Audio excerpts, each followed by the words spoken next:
production, distribution and consumption as it is currently organized takes a huge toll on the resources of the planet.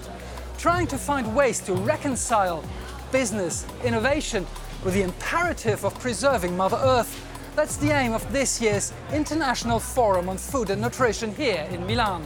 It's the 10th year that the Barilla Centre for Food and Nutrition organises the forum as a global platform to promote a dramatic change in the mindset of all stakeholders, be it governments, civil society organisations, private sector or research and science. Seeing the urgency, Ludovica Principato really wants to see things changing now. This year we would like really to put forward this big word, action. So we are talking a lot about the issues that we are facing regarding the sustainability of our food system, the problem of climate change related to food and agriculture. But what we want to focus today is really action for change, is to create an impact.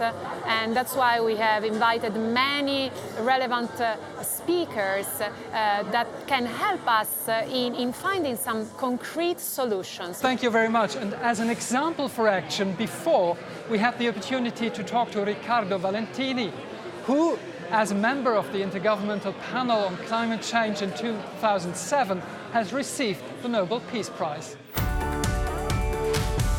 We want to see if we can convince people in their place where they eat, so in the employees' canteens, to reduce their footprint in terms of greenhouse gas emissions.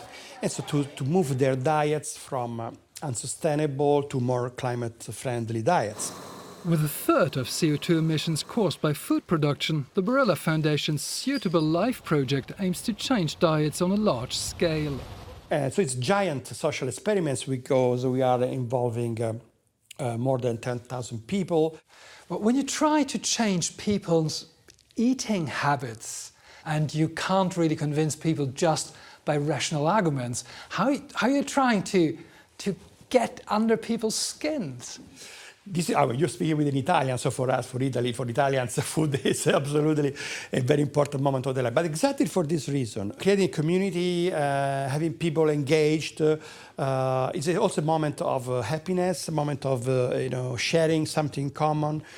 So we strongly believe, of course, in the social part of food. We strongly believe also in the creativity of chefs. And this is why we want the chefs to become creative. I think they are doing a lot of things now with vegetables that are really very appealing. So I am very optimistic that we can really start a new way to eat better, at the same time make good things for our planet.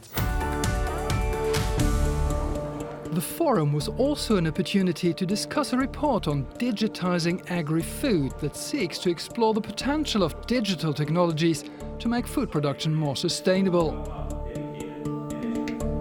Andrea Renda is one of the authors. Andrea, digitizing agri-food, well, what does that really mean? It means putting sensors in the soil and asking those sensors to really collect the information as to when and how the soil should be treated, whether the temperature, whether the moisture is correct, and so that one can be much more surgical in treating the soil. It also means sending a drone over a field, taking pictures, and using artificial intelligence to understand which fruits are ripe and which ones are not. It also means going through the soil and the land and understanding exactly where to spray an inch of pesticide rather than spraying all over the place there. Are these very faraway future dreams, or is this something that can be done now? Can be done now. I'll give you one example. Imagine a small community of farmers that decide to join forces and use drone as a service, meaning I can purchase half an hour of drone and at a very small amount that will do the service, it will send the data will be processed, and I will have the result. Many speakers called upon consumers' responsibility and upon that of the food industry. But increasingly, participants agree that climate change and pollution cannot be tackled without clear rules set by the state or the European Union.